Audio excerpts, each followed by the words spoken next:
बिस्मिल्लाहिर्रहमानिर्रहीम, अस्सलाम वालेकुम नाज़रीन। मैं मलिक शाह आसिफ तारिक और आप देख रहे हैं एसपी न्यूज़ एक्टिव चैनल। बहुत शुक्रिया इस वीडियो को देखने के लिए, आपने अपना कीमती वक्त निकाला। आज की ये वीडियो बड़ी ही अहम है। कुछ अहम खबरें हैं जो पाकिस्तानी सियासत के अंदर हलचल मचा के रख देंगी। इस वक्त पूरी पाकिस्तानी कौम की नजरें 27 तारीख पर हैं कि आखिर 27 तारीख को किस तरह एक तरफ पार्लियामेंट और दूसरी तरफ सुप्रीम कोर्ट ऑफ पाकिस्तान सजने जा रही है। आखिर क्या फैसला होगा, जीत किसकी होगी, हार किसकी होगी, ये तमाम तर चीजें आपके साथ इस वीडियो के अंदर शेयर करेंगे। लेकिन उससे पहले गुजारिश करूंगा कि अगर आप चैनल पर पहली बार आए हैं और आपने सब्सक्राइब नहीं किया हुआ तो लाजमी से कर लीजिएगा, ताकि हर आने वाली नई अपडेट्स आप तक पर वक्त पहुंचती रहे। इसी तरह हमारा और आपका साथ यूं ही बरकरार रह सके। नाज़रीन किराम, सुप्रीम कोर्ट ऑफ पाकिस्तान ने ये हुक्म सादर फरमाया था कि 14 मई को पंजाब के अंदर सूबाई इंतखाबात करवाए जाएं। लेकिन इस सारी सूरत हाल के ऊपर वज़ीर आज़म पाकिस्तान शहबाज शरीफ और उनकी पार्लियामेंट ने ताहाल इलेक्शन करवाने के मंसूबा तो बहुत दूर की बात कि उसके ऊपर वो अमल दरामद करवाएं।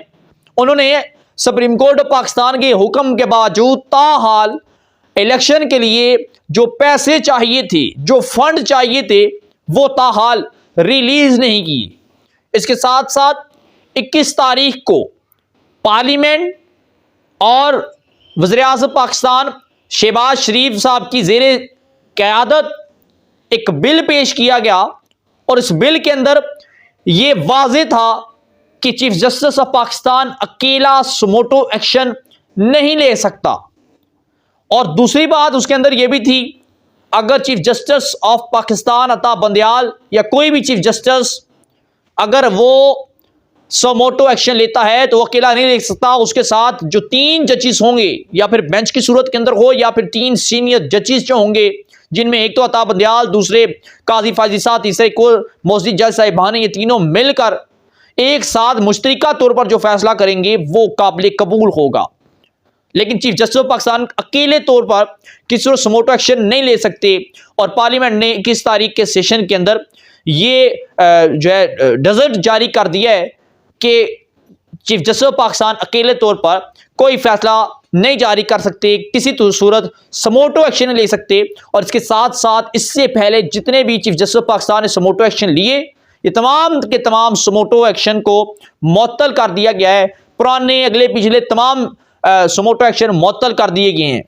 अब 27 तारीख तक का वक्त था। अदालत ने पार्लियामेंट को, शहबाज शरीफ को, दीगर जो पार्लियामेंटेरियन हैं, वजारत दाखिला को, तमाम लोगों को, पूरी की पूरी पार्लियामेंट को 27 तारीख का वक्त दिया हुआ था कि भाई आपने 27 तारीख तक फंड रिलीज करने हैं और इंतखाबात के हवाले से अपना अपना लाया अमल अदालत के अंदर जमा करवाना है। अब एक तरफ तो पार्लियामेंट ने वाज़े तौर पर चीफ जस्टिस अता बंदयाल के हुक्म के खिलाफ हुक्म अदूली करते हुए सुप्रीम कोर्ट के इख्तियारात को महदूद कर दिया, बाकायदा नोटिफिकेशन जारी कर दिया। पार्लियामेंट पूरे इरादे से है, पूरी तैयारी करके बैठी हुई है कि हमने चीफ जस्टिस अता बंदयाल की किसी फैसले की ओर आमीन नहीं कहना, की सूरत अमल दरामद नहीं करवाना। और ये बाकायदा तौर पर पार्लियामेंट ने ये कानून बना दिया है, ये आइन बना दी गई है।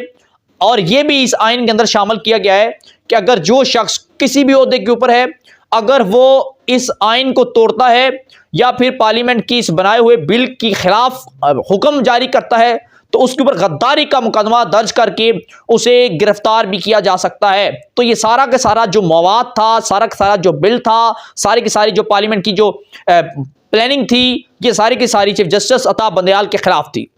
अब 27 तारीख का वक्त अभी तक बाकी है। इसके उल्टे घंटे शुरू हो चुके हैं और बड़ी तेजी के साथ लम्हा बलम्हा एक एक मिनट बड़ा सस्पेंस क्रिएट किया जा रहा है। अब 27 तारीख को एक तरफ पार्लियामेंट होगी, दूसरी तरफ सुप्रीम कोर्ट ऑफ पाकिस्तान होगी। दोनों के दरमियान मुकाबला होने जा रहा है। दोनों के दरमियान जो है ये एक खड़ाक होने जा रहा है। इस वक्त पूरी दुनिया की नजरें, पूरे पाकिस्तान की नजरें 27 तारीख के फैसले पर हैं कि आखिर क्या फैसला होगा।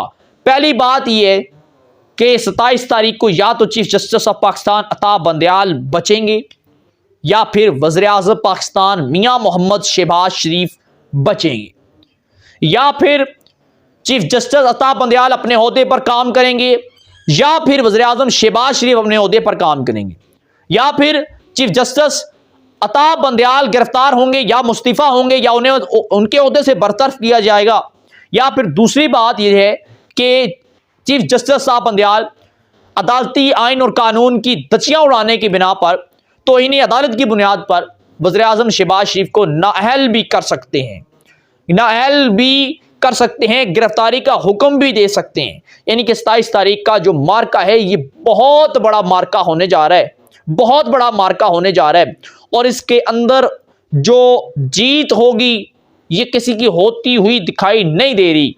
अगर बंदयाल साहब हटते हैं तो नुकसान इमरान खान का है, अगर शहबाज शरीफ साहब नाअहल होते हैं तो पीडीएम का मुकम्मल तौर पर सफाया हो जाएगा, और हकीकतन तौर पर पाकिस्तान मुस्लिम लीग नून मुकम्मल तौर पर इस सफाई हस्ती से मिटने के चांसेस नजर आ रहे हैं।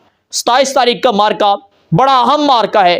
पार्लियामेंट और सुप्रीम कोर्ट बिल्कुल आमने सामने आके खड़े हो चुके हैं, और दोनों इस वक्त फुल अपने अपने इख्तियारात इस्तेमाल करने की धमकी भी दे रहे हैं, और लगता ये है कि मामलात बड़ी तेजी के साथ पलटा खाने वाले हैं। लगता ये है कि मामलात बड़ी तेजी के साथ रुख बदलने वाले हैं, और पाकिस्तानी सियासत की जो काया है ये पलटने जा रही है, और मामलात अब किस तरफ जाते हैं इस हवाले से अपडेट से आगाह रहने के लिए गुजारिश करूंगा कि अगर आप चैनल पर पहली बार आए हैं, सब्सक्राइब नहीं किया तो लाजमी से कर लीजिएगा, ताकि मजीद जो भी अपडेट्स हों बर वक्त आप तक पहुंचती रहें। इसी तरह हमारा और आपका साथ यूं ही बरकरार रह सके। अपनी दुआ में हमें याद रखिएगा। हमें दीजिएगा इजाजत। अल्लाह हाफिज।